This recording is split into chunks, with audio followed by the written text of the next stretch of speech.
আপনারা কি জানেন আমি কি করে ঘরোয়া উপায়, হ্যাঁ একদমই তাই, ঘরোয়া উপায় মাত্র একটা বছরের মধ্যে আমি আমার চুলটাকে এত সুন্দর বড় ঘন সফট কি করে বানালাম সেটাই আজকে আপনাদের সঙ্গে শেয়ার করবো। কেননা আপনারা থাম্বনেইলে দেখলেনই যে আমার থাম্বনেইলে আপনি দেখিয়েছি আমার আগে কতখানি চুল ছিল আর এখন কতখানি চুল। তো সেটাই আজকে আমি আপনাদের সঙ্গে শেয়ার করছি।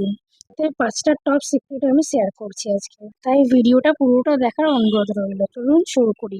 আমরা কম বেশি সবাই জানি যে কার্লি চুল খুব একটা বেশি বাড়ে, যদিও বা বাড়ে সেটা অতটা বোঝা যায় না। মানে ওই স্ট্রেট অ্যান্ড ওয়েভি হেয়ার যে জিনিসটা হয় সেটার মতন অতখানি বোঝা যায়। তো আমি আমার এই কার্লি চুলটা কি করে এতখানি বড় করলাম, হ্যাঁ ঠিকই শুনেছেন, একদম ন্যাচারাল, মানে একদমই ঘরোয়া উপায়। হ্যাঁ এবার একটু একটু তো কেমিক্যাল ইউজ হয়েছে, যেমন ধরুন শ্যাম্পুতে তো একটু কেমিক্যাল থাকবেই, তো সেটা তো অ্যাভয়েড করা সম্ভব নয়, সম্ভব কিন্তু সেটা বাড়িতে যদি শ্যাম্পু বানাতে চান সেটার আমি আলাদাভাবে একটা ভিডিও বানাবো, সেটা আপনারা দেখেন, তো সেটা আলাদা ব্যাপার। কিন্তু এমনিতে তো আমরা শ্যাম্পু যে ইউজ করি সেটাতে তো একটুখানি হলেও কেমিক্যাল থাকে। কেমিক্যাল ফ্রি আমি কি করে আমার হেয়ার কেয়ার করি সেটাই আজকে আপনাদের সঙ্গে শেয়ার করব। আজকে আমি আপনাদের সঙ্গে এরকম 5খানা সিক্রেট শেয়ার করব, যেটা আপনারা অনায়াসে ঘরে বসেই ভালোভাবে আপনাদের হেয়ার কেয়ার করলেই আপনাদের কার্লি হোক বা যে কোনো টাইপের হেয়ার হোক আপনারা ঘন স্মুথ সফট বানিয়ে নিতে পারবেন, তাও আবার সেটা কিছু দিনে বা কিছু মাসেই আপনারা। তো চলুন শেয়ার করি কি সেই 5খানা সিক্রেট, অ্যামাজিং, কি সেই একদম সিক্রেট যেটাতে আমার চুলটা এত বড় করে নিতে পারলাম আমি। তো আজকে আমি আপনাদের সঙ্গে সেটাই শেয়ার করছি।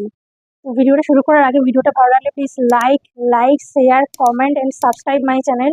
আর অবশ্যই কমেন্ট করে আমাকে জানাবেন ভিডিওটা কেমন লাগলো, এবং এছাড়া আপনারা আমার চ্যানেলে আর কি রকম ধরনের ভিডিও দেখতে চান সেটা প্লিজ কমেন্ট করে জানাবেন। হেয়ার কেয়ার বা স্কিন কেয়ারের কি ধরনের আপনারা ভিডিও দেখতে চান সেটা আমাকে প্লিজ কমেন্ট করে জানাবেন, আমি সেরকমই ভিডিও আপনাদের সঙ্গে শেয়ার করার চেষ্টা করব।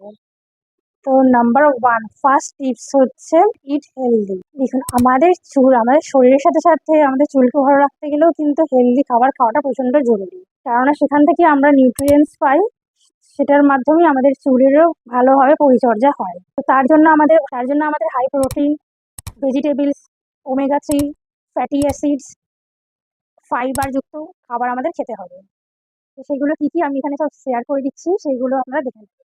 তো এইগুলো আপনাদের খেতে হবে যদি আপনাদের চুলটাকে ভালো ঘন ভেতর থেকে যদি আপনারা ভালো রাখতে চান, তাহলে এরকম আপনাদের হেলদি খাবার খেতে হবে। এবার নাম্বার 2 হচ্ছে massage your scalp. Scalp massage করাটা প্রচণ্ডভাবে জরুরি। আমি এখানে দেখাচ্ছি, দেখুন ঠিক এইভাবে ভালো করে স্ক্যাল্পটাকে মাসাজ করে নিতে হবে। তো প্রত্যেক দিনে একবার হলেও আমাদের স্ক্যাল্পটাকে ভালো করে মাসাজ করাটা খুবই জরুরি, কারণ স্ক্যাল্পটাকে আমরা যদি মাসাজ করি তাহলে আমাদের ব্লাড সার্কুলেশনটা প্রচণ্ড ভালো হবে, আর ব্লাড সার্কুলেশন ভালো হলে তো আমাদের রিগ্রোথ তো এমনিই হবে, তাই না? Tips number 3 use silky pillow case.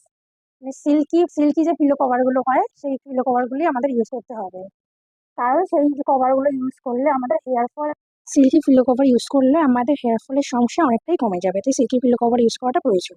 আমার বাঁদিকে দেখুন আমার আগে কিরকম হেয়ার ছিল আর এখন দেখুন কিরকম হেয়ার গ্রোথটা হয়েছে পুরো 1-1.5 বছরের মধ্যেই। তো বুঝতেই পারছেন এই টিপসগুলো ঠিক কতখানি হেল্প করবে আপনাদের হেয়ার গ্রোথের জন্য। তো চলুন সবটা দেখে নিন। নাম্বার 4 উডেন ব্রাশ ইউজ করলে আমাদের হেয়ার ফল পরিমাণে কম হয়। প্লাস্টিকের চিরুনি যদি আমরা ইউজ করি তাতে হেয়ার ফলের পরিমাণ বেড়ে যায়, তাই উডেন ব্রাশ ইউজ করার চেষ্টা করবেন। অ্যাভয়েড রেগুলার হিট স্টাইলিং টুল। রেগুলার হিটের ফলে আমাদের হেয়ার ড্যামেজ, হেয়ার ফল, ফ্রিজিনেসের পরিমাণ বেড়ে যেতে পারে। নেক্সট হচ্ছে সেটা হচ্ছে অ্যাভয়েড জাঙ্ক ফুড। যত পরিমাণে খাবেন আপনাদের হেলথের জন্য খুবই ক্ষতিকর সেটা, আর তার থেকেই আপনাদের ব্রণের সমস্যা তো হবে, সাথে চুলের পড়ার সমস্যাও বৃদ্ধি পাবে। তাই জন্য যত পারবেন জাঙ্ক ফুড কম খাওয়ার চেষ্টা করবেন। এছাড়াও 6 মাস অন্তর আমাদের হেয়ার কাটিং করাটা জরুরি। মানে ধরুন স্প্লিট এন্ডের সমস্যা হয় বা অনেক সময় হয় নিচের একদম ডগার কাছে একদম রাফ হয়ে যায় অনেক সময়, তো স্প্লিট এন্ড এই সমস্ত কারণে আমাদের হেয়ার ফলের সমস্যা বেড়ে যায়। তাই জন্য 6 মাস অন্তর আমাদের একটুখানি কাটিং করাটা জরুরি।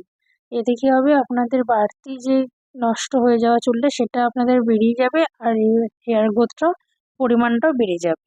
নেক্সট হচ্ছে এছাড়াও পর্যাপ্ত পরিমাণে ঘুম এবং ভালো বেশি করে জল খেতে হবে আমাদের, তবেই আমাদের স্কিন হেয়ার সমস্ত কিছু ভালো থাকবে। তো এই ছিল আজকের আমার টপিকস, আমার কিছু সিক্রেট যেগুলোর জন্য আমার হেয়ার গ্রোথটা ভালো হয়েছে। তো সেইটাই আজকে আমি আপনাদের সঙ্গে শেয়ার করলাম আমার ভিডিওতে। ভিডিওটা ভালো লাগলে please like, share, comment and subscribe করতে ভুলবেন না আমার চ্যানেলটা। এরকম আরও অনেক ইনফরমেটিভ ভিডিও আমি আপনাদের সঙ্গে শেয়ার করবো, অবশ্যই কমেন্ট করে জানাবেন।